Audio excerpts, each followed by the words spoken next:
Hello, Mishpacha, it's Courtney, America's Jewish mother, and I am back for Tag Tuesday with a double tag video. And I have exactly 20 minutes to film this because then I'm going to do a live stream yoga class, and I don't know how well you can see my shirt that I'm wearing, but it says, "There's no place like Om." So yay for cute yoga merch from my studio. So I'm here to do the New York Times by the book tag, which has recently been resurrected by Raina at Rainier Books. The original was created by Marie Berg. If that video is still available, I will link it down below. I will also link Raina's version down below.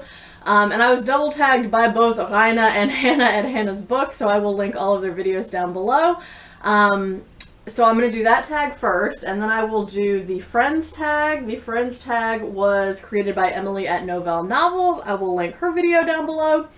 And I was tagged by Scott and Nell at Gunpowder Fiction and Plot, and I will link their channel down below. So thank you, Raina and Hannah and Scott and Nell, for tagging me. So let's go. So the New York Times by the book tag. Question 1, what book is on your nightstand now? So I have 3 books that I'm currently reading, but the one that I am most likely to read before I go to bed is Outwitting History by Aaron Lansky, because it's sort of a fast-paced read. It's easy to read. I don't have to think too hard about it. There are funny Jews in here, or at least it's funny to me, because this guy's traveling around collecting all of these old Yiddish books, and pretty much everywhere he goes, he has to like stuff himself silly with food. And in fact, in a chapter I recently read, he's talking to this woman, this older woman, and he says, "Mrs. whatever her name is that whipped cream that you've served with these strawberries?" And she says, "Whipped cream? No, that would be fattening. It's sour cream." So that's kind of light bedtime reading I like. So this is my answer for that. Question 2, what was the last truly great book you have read? So for me, this is going to be a toss-up between either Kazuo Ishiguro's The Remains of the Day or Toni Morrison's Beloved. And they're both incredibly powerful, emotional books for totally different reasons. But yeah, that emotional gut punch for me was the same for both. And both of them are going to be in my top favorite books of the year. Spoiler alert. Question 3, if you could meet any writer dead or alive, who would it be and what would you want to know? So I picked for this 2 writers who were in my dissertation for my PhD, so I've spent a lot of time thinking about them and their work. So the first writer I would pick to meet would be Gertrude Stein, and I would ask you, why are you like this? In all seriousness. And the other writer I picked was Anzia Zierska. And I would ask her about her brief secret romance with John Dewey, because I'm nosy and I want to know the real tea about that. Question 4, what books might we be surprised to find on your shelves? So I know a few booktubers have expressed surprise at my reading Philip Roth this year. But considering that Roth is a significant 20th century Jewish American writer, I personally don't actually think it's that surprising that he's on my shelves. So possibly another book that people might be surprised to find on my shelves would be Mere Christianity by C.S. Lewis. And there's a story with this one. So this was given to me as a gift a number of years ago by someone who is very sincere in his Christian beliefs and faith. And I did actually read the book. That might be the most surprising part. I did actually read the book, but it did not sort of persuade me of Lewis's or the gift giver's beliefs in or argument about Christianity. But I did read it, and I do still have that book because I don't want to throw it away because it was a gift, and he wrote in it, and I feel weird about tossing it. So question 5, how do you organize your personal library? So I organize this by subject and author name. So I keep most of my books, my African American literature books, at my office at work. Those are organized alphabetically by author's last name. I also have a small collection, but it's growing, of multicultural American lit that I keep at my office at work. At my home office, I have 2 bookcases. One is my Jewish American lit collection, also arranged alphabetically by author's last name. And I also have a pragmatism and poetry bookcase, also arranged alpha by author. And then in my bedroom, I have kind of a special bookcase where I keep books that have some sort of personal significance to me or that are important in some way. So that includes some Jewish prayer books, a set of Rashi commentary on the Torah, Tony Kushner's Angels in America, Toni Morrison's The Bluest Eye, Thomas Hardy's Test of the D'Urbervilles, some poetry by Keats, you know, and some other books that have been sort of personally important to me. Question, what are we up to? 6. What book have you always meant to read and haven't gotten around to yet? Anything you feel ashamed never to have read or embarrassed? Okay, so confession time. I've actually never read Jane Austen.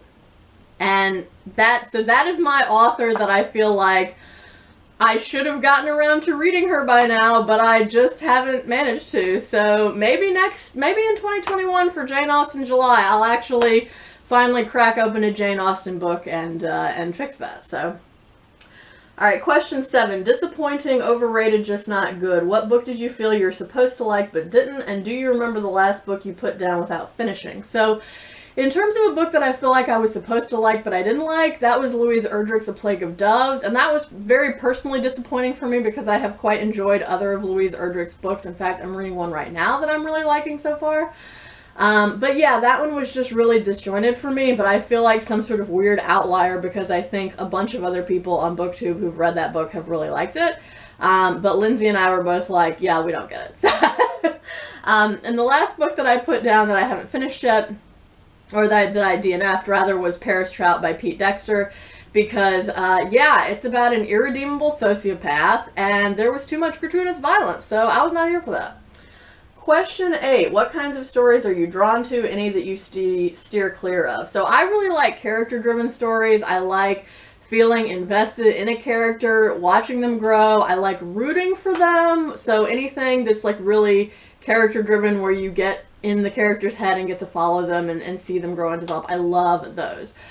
Stories that I try to steer clear of are ones with any sort of complex world building, because to me there's just too much of a learning curve that goes along with world building for, again, in my opinion, not enough payoff, because I just feel like those stories tend to be centered around the same types of struggles between good and evil and light and dark. And again, why would I learn all of these words? I mean, you know, I know some people like that, and, you know, good for you if you enjoy that kind of thing, more power to you. But again, for me, I just feel like it's too much investment with too much of a learning curve for too little payoff.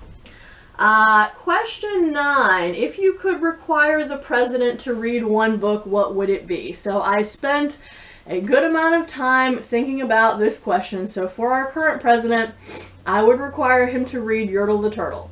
And one, it's because it's a book that I think is actually on his reading level. And two, it is a book that is basically about the abuse of power and the consequences of that, and about how you treat people that you deem as being beneath you. So yeah, Yertle the Turtle for sure. And question 10, what do you plan to read next? So I'm currently reading 3 books, and there actually are 2 more books that I would really like to squeeze in by the end of the year. We'll see if that happens. One of them I'm pretty sure I'll get to, and that's The End of Beauty by Jory Graham, which is a collection of poetry. And then the other one is just a for fun read, and that is The Messenger by Daniel Silva, which is the 6th in the Gabriel Allon series, because again, it's just sort of a for fun read. So I would like to tag in this tag Roz at Scallydandling About the Books and Mark Nash. I do not think either of y'all have done this tag yet, so if you would like to do it, I tag you. And also, if you want to do this tag and I didn't tag you, please feel free to consider yourself tagged anyway. Alright, so I have 11 minutes. Sweet. Moving on to the friends tag. So this is an acronym for friends. So F is for friendship. Name a book with a strong friendship in it. Sula by Toni Morrison, because it very heavily centers on the childhood friendship of Nell and the title character Sula, and how that relationship develops and changes over time as they grow into adulthood. Are Real Life a nonfiction book you want to read? I really want to read Ijeoma Oluwa's new book, Mediocre, The Dangerous Legacy of White Male America. I really liked Ijeoma Oluwa's book, So You Want to Talk About Race, so if Mediocre is anything like that, or remotely resembling that, I definitely want to see what she has to say. Indie author, a book by an indie author. So, one that I am interested in reading is BookTube's own Mark Nash. So I have not yet decided which of Mark Nash's titles I should pick up. He has one that looks interesting called Three Dreams in the Key of G, but he also has a number of collections of flash fiction that seem interesting, and I was kind of intrigued by one called Extracurricular Tales Told Out of School. Yeah, that's the title. So I'm still trying to weigh between the two of those which one I should add to my TBR. Mark, if you're watching this, let me know your thoughts.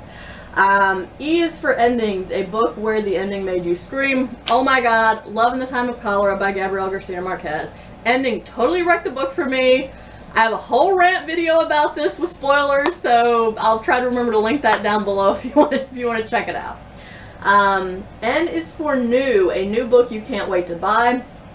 So I tentatively have a buddy read scheduled for sometime in 2021 with Jenny of What's Booking, of Carlos Lozada's book, What Were We Thinking? A Brief Intellectual History of the Trump Era. Sorry, I wanted to make sure I got the title right. So in this book, Lozada basically combs through 100+ books that were written, during the Trump era presidency to talk about what people, basically like what people said about it, right? And which conclusions seemed sort of valid and useful, and which ones seemed like they weren't kind of getting at the heart of the matter. So I'm interested to see that. D is for Dark, a book that has dark themes. I picked Leave the World Behind by Rumaan Alam, which I recently finished. Yeah, there's a lot of bleakness in this book, a lot of sort of making people and their everyday lives feel very insignificant and like they have no control, which, I mean, okay, yeah, intellectually I know we have very little control over what happens in our lives, but let me have my delusion, thank you. So I think this has dark themes. It also has some, some pretty bleak things to say about our over-reliance on our technology and how completely and utterly useless we all are when we don't have access to it. So felt like that was kind of dark as well. And S, share the love and tag some fellow booktubers. So I'm going to tag 2 channels that I enjoy that are under 100 subscribers. So please go check these channels out. I encourage you to do that. And if you like what you see, please like and or subscribe to them. So I'm going to tag Beth Ann at Beth Ann Bruninga Sokolar, and I'm also going to tag Grace at GE Reads. And then there's a bonus prompt on this that says, show a gift from a friend that's special to you. And this stack of books that Lindsay of Lindsay's Book Life recently gave me in our holiday book exchange is in fact special to me. So thank you again, Lindsay. So thank you all for watching. I hope you've enjoyed this. I will try to do a Thursday Reads video this week. We'll see if I get it together for that or not. Otherwise, I will see you again next week. If you celebrate Christmas, Merry Christmas, and I hope you enjoy some time with your family. And again, thank you for watching. I hope everyone is staying healthy and well. Hope you're doing good reading whatever you're reading. And until next time, would it kill you to call you mother?